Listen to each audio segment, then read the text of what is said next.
Hello everyone, welcome to my YouTube channel. आज के video में हम डिस्कस करेंगे एग्जामिनेशन पॉइंट ऑफ व्यू से, स्पेशली बैंकिंग और financial examination point of view से आरबीआई की वेबसाइट को हम कैसे पढ़ें। देखिए, बेसिकली अगर हम बैंकिंग और फाइनेंशियल एग्जाम्स की बात करें तो चूंकि सारे सर्कुलर्स आरबीआई के ही फॉलो किए जाते हैं, इसलिए आरबीआई की वेबसाइट से रिलेटेड बहुत सारी क्वेरीज होती हैं और बहुत सारे लोगों को ये डाउट होता है कि हम आरबीआई की वेबसाइट के कौन से टॉपिक को पढ़े, किस तरीके से पढ़े, ताकि एग्जामिनेशन में जो क्वेश्चन आए उन क्वेश्चन को हम क्लियरली और बहुत अच्छे से करके। तो आज हम डिस्कस करेंगे कि कौन सी चीजें हमको देखनी चाहिए। पहले तो हमने को नोटिफिकेशन एरिया में जाना चाहिए। तो नोटिफिकेशन एरिया की कुछ चीजें मैंने ऑलरेडी डिस्कस कर रखी हैं और इसकी वीडियोस भी मैंने बना रखी हैं।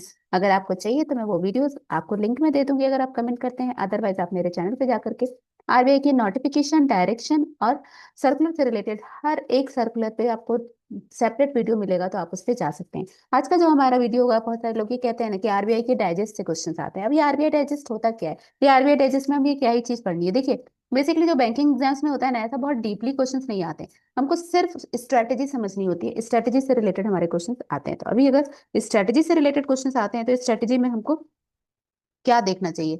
तो स्ट्रैटेजी में हमको बेसिकली ना फोकस करना चाहिए कि हम मंथली पे चले। मतलब हर एक मंथ की जो आरबीआई का जो बुलेटिन आता है ना, उसको बहुत ध्यान से पढ़ना है, ध्यान से समझना है। अगर आप मंथली को कंटिन्यूअसली रिव्यू करते रहेंगे तो आपको आरबीआई के खास करके जो भी इंपॉर्टेंट नोटिफिकेशन या इंपॉर्टेंट चेंजेस आ रहे हैं उससे रिलेटेड कोई भी डाउट नहीं होगा।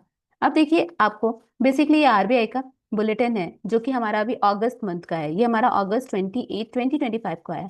तो ये बेसिकली इस तरीके से आपको दिया होता है। और इसमें कंटेंट्स, फिर कंटेंट्स की वजह से बहुत सारी चीजें, मतलब जो भी चीजें आरबीआई ने चेंज किया है, एसेट्स लायबिलिटीज से रिलेटेड, लिक्विडिटी ऑपरेशन से रिलेटेड, हर एक चीज, मतलब जो भी आप देखेंगे, जैसे कि प्राइसिंग एंड प्रोडक्शन से related, then government account and treasury bill से रिलेटेड, फाइनेंशियल मार्केट से रिलेटेड, एक्सटर्नल सेक्टर से related, payment and settlement system से रिलेटेड, जितनी चीज भी अगस्त में आरबीआई ने चेंजेस किए, वो सारे चेंजेस हमारे इस पर्टिकुलर जो हमारा मंथली डाइजेस्ट होता है उसमें दिया होता है। अब क्वेश्चन ये आता है कि मंथली डाइजेस्ट को हम कैसे पढ़ेंगे? ये सबको, हर एक पीडीएफ को हम डीप में जाकर के एक एक करके पढ़े? हाँ जी, करना तो एक्चुअल में वही होता है, बट मैंने क्या किया है कि मैंने इन पीडीएफ्स को पढ़ के एक शॉर्ट में की बना दी है इस पूरे बुलेटिन की, कह सकते हैं इस पूरे अगस्त के डाइजेस्ट की। इस तरीके से मैं सेपरेट सेपरेट हर एक डाइजेस्ट की आपको कीज प्रोवाइड करूंगी और साथ ही साथ मैं उन कीज पे कुछ क्वेश्चंस भी दूंगी जो कि पर्टिकुलरली आरबीआई के अगस्त के आपके मंथली से ही रिलेटेड होगा। तो चलिए फटाफट से कीज पे चलते हैं और डिस्कस करते हैं कि ये पर्टिकुलर अगस्त 28 2025 का जो हमारा आरबीआई का मंथली आया था उसमें क्या क्या इंपॉर्टेंट चेंजेस थे जिनको हमें एक्चुअल में कंसिडर करना चाहिए if we are going to apply for any kind of banking और फाइनेंशियल एग्जामिनेशन। देखिए, बेसिकली जो आपका अगस्त 2025 का जो डाइजेस्ट था उसकी मैंने समरी तैयार की है। समरी में बेसिकली हमारा जो मॉनेटरी पॉलिसी में चेंजेस हुआ था, RBI held the repo rate steady at 5.50% with a neutral stance during the August 4 to 6 MPC meeting. ठीक है, तो पहले हमारी मॉनेटरी पॉलिसी में रेपो रेट में क्या हुआ? कोई भी चेंज नहीं हुआ। देन इकोनॉमिक आउटलुक में देखें, the Indian economy remain resilient, backed by strong rural demand and easing inflation. US India trade tension pose downside risk. Basically अभी करंट टाइम में आप देख रहे होंगे कि यूएस इंडिया के ट्रेड से रिलेटेड बहुत ज्यादा टेंशन चल रहे हैं। ऑनरेबल डोनाल्ड ट्रंप ने बहुत ज्यादा हम पे different kind of tax impose कर दिया है, जिसके कारण कि एक्चुअल में हमारे यहाँ ट्रेड को लेकर के काफी रिस्क चल रहा है। देन इन्फ्लेशन ट्रेंड की हम बात करें तो retail inflation July dropped to 8 year low at 1.55%, largely driven by soft food price। Clear है? देन अगर हम प्राइवेट सेक्टर कैप कैप्स की बात करें तो RBI project a 21.5% surge in private sector capital investment expected to reach 2.67 lakh crore in financial year 25-26 led by infrastructure and power sector. तो infrastructure and power sector में बहुत तेजी से इन्वेस्टमेंट बढ़ने के चांसेस हैं।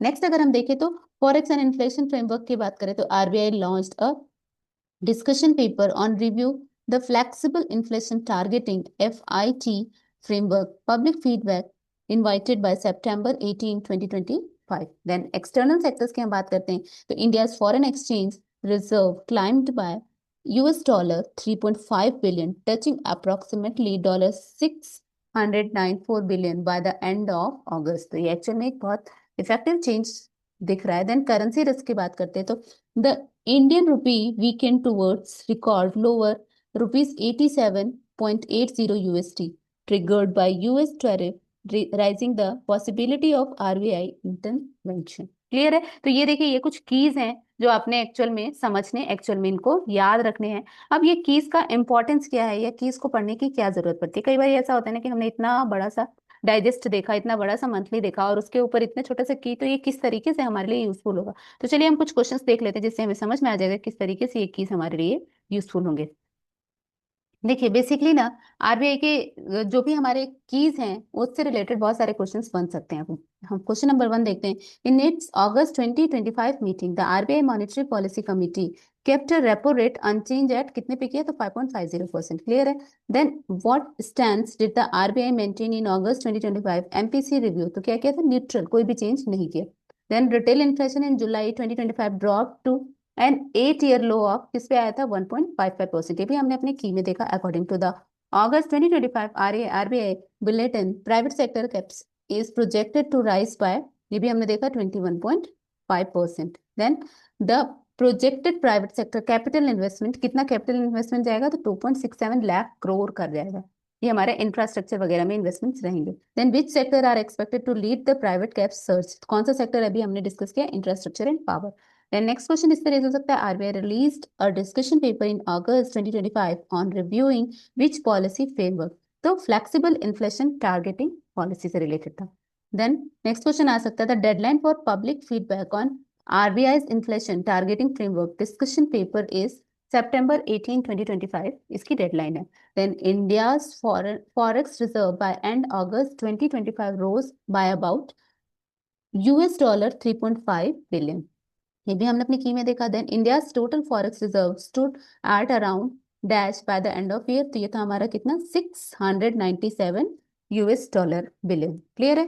Then next, India the Indian rupee is in late August 2025 move close to the record low of rupees 87.80 USD। Then next question एक आ सकता है, according to RBI August 2025 digest which global factor is cited as a downside risk to India's economic outlook? जो main factor अभी दिख रहा है, US trade tariff on Indian goods. Clear है? तो इस तरीके से अगर आप डाइजेस्ट के प्रॉपरली कीज को ध्यान में रखेंगे, साथ ही साथ डाइजेस्ट के क्वेश्चंस को एक बार रीड आउट करते रहेंगे, तो आपको डेफिनेटली आरबीआई के सर्कुलर से रिलेटेड, इंफॉर्मेशन से रिलेटेड क्वेश्चंस में कोई भी कंफ्यूजन नहीं आएगा।